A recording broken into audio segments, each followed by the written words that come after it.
Picture this. You wake up, pour your coffee, sit down at your desk ready to code, and the tools you literally use every day to build software have just vanished. Your terminal, gone. The file explorer, missing. Your ability to simply type out your own code, completely ripped out and replaced with a chat box. Welcome to this explainer. Today we are diving into a wild 24-hour period that absolutely shook the software development world to its core. It all went down on Tuesday, May 19th, 2026. Thousands of developers opened up their laptops that morning to find their workspaces totally gutted. Google had pushed an automatic, overnight update to their AI-powered code editor, Antigravity. And man, the chaos was immediate. Within hours, Reddit and Google's own developer forums were just flooding with complaints. Active projects were suddenly totally unusable. The panic was real. One developer actually hit the nail on the head, saying it felt like non-technical people had just shipped code straight to production. People were calling it a massive step backward. But, as the smoke started to clear, a pretty startling reality emerged. Okay, let's dive into this, because here is the crazy part. This wasn't a bug. It was 100% intentional. Google didn't just accidentally push a sloppy update. They completely rewired Antigravity from the ground up to force this massive, uncompromising transition. Basically, whether the community was ready or not, Google decided the AI agent era was starting right then and there.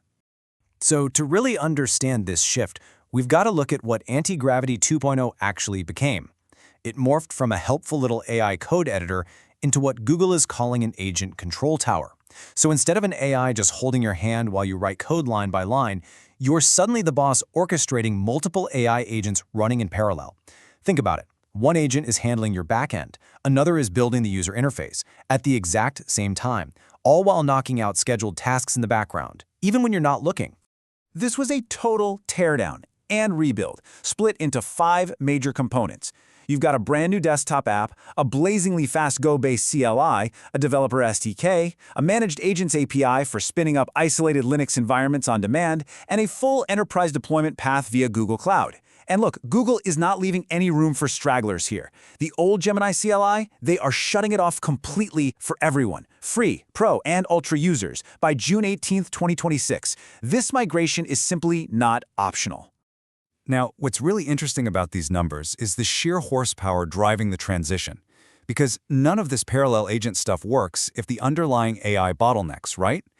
Look at Gemini 3.5 Flash. It's hitting 289 tokens per second. That absolutely dwarfs the 71 tokens per second from GPT 5.5 and the 67 from Claude Opus 4.7. In these workflows where multiple agents are constantly waiting on each other, that unmatched, raw engine speed is exactly what makes the whole system tick. To prove just how powerful this is, Google's Varun Mohan took the stage at I/O and ran a live demo that honestly blew people's minds. 12 hours. That's the key number here. In just 12 hours, for under $1,000, a swarm of 93 sub-agents working together built a completely functional operating system from scratch. They chewed through 2.6 billion tokens, and at the very end of the demo, Varun literally ran the game Doom on that brand new OS, live on stage. Absolutely wild. But Google's ambitions don't stop at just being fast. They are going hard for ecosystem lock-in. They launched a massive $2 million hackathon prize pool to jumpstart everything. They're pushing a mobile app where you can just speak an idea into your phone and have agents start prototyping it before you even sit down at your desk. And with deep Android and Firebase integration, you can push projects straight to the Play console. Google essentially wants to own the entire development stack. And that brings us to a really stark contrast in the market right now. Antigravity 2.0 is a heavy, expensive infrastructure play. Their Ultra plan is running $100 a month for those deep multi-agent capabilities. Now compare that to tools like Cursor or GitHub Copilot Workspace, which sit around $20 a month and just give you simple, familiar AI assistance right inside the traditional editors you already know. Google isn't even trying to compete on price here. They're strictly competing on depth and scale. But let's pivot back to that chaotic Tuesday morning for a second, because all that scale came at a severe, immediate cost. This forced automatic update literally shattered existing development environments overnight. This wasn't some polite opt-in beta. The rollout was, to put it mildly, a total disaster for thousands of active workflows. The collateral damage was just extensive. We are talking overwritten directories and completely corrupted workspaces. Crucially, the visual warnings developers rely on, gone. That left them totally blind to smaller bugs, at least until the app outright crashed.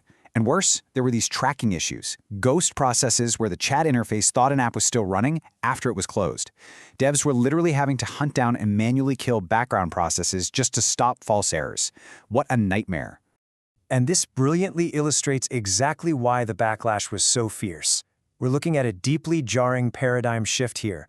The old way, visual IDEs, direct code editing, immediate granular error flags, was replaced overnight by this new way. Opaque chat interfaces, autonomous background agents, and doing manual Git management via the command line. The very nature of a developer's day-to-day job was completely rewritten without their permission. People were desperate. Forums quickly started circulating this sort of rollback survival guide. Step 1, completely nuke Antigravity 2.0 from your machine. Step 2, hunt down the standalone IDE. Step 3, manually copy over any surviving config files or roll back to version 1.23.2 and desperately disable those automatic updates just to get your familiar working environment back. Now, to be perfectly fair, amidst all this chaos, there were some genuine technical positives to the new platform. Thanks to the new architecture, memory consumption actually dropped significantly, from over a gigabyte down to a really lean 150 to 500 megabytes. Real-time monitoring saw massive improvements under the hood too. Plus, Google did issue refunded credits to compensate people for the massive disruption. But the reality we're left with today, it's a highly fractured landscape. Developers are now burdened with juggling 3 completely separate, ununified tools just to get their jobs done. You need Antigravity 2.0 for the new agent workflows, the Antigravity IDE if you actually want to write traditional code, and the new Antigravity CLI just to handle your terminal work. So yeah, the ecosystem is incredibly powerful, but right now, it's fragmented and honestly pretty messy. Which brings us to the ultimate question at the heart of this entire heist. Google isn't treating AI as a cute little feature anymore. They are making it the foundation. The pattern is crystal clear. But as we stare down this monumental shift, we really have to ask, are developers actually ready to stop writing code and start supervising agents? It's a fundamentally different job description. Google has made its bet, for sure. But whether the industry follows willingly, well, that remains to be seen. Think about what this means for the future of software, and I'll catch you in the next explainer.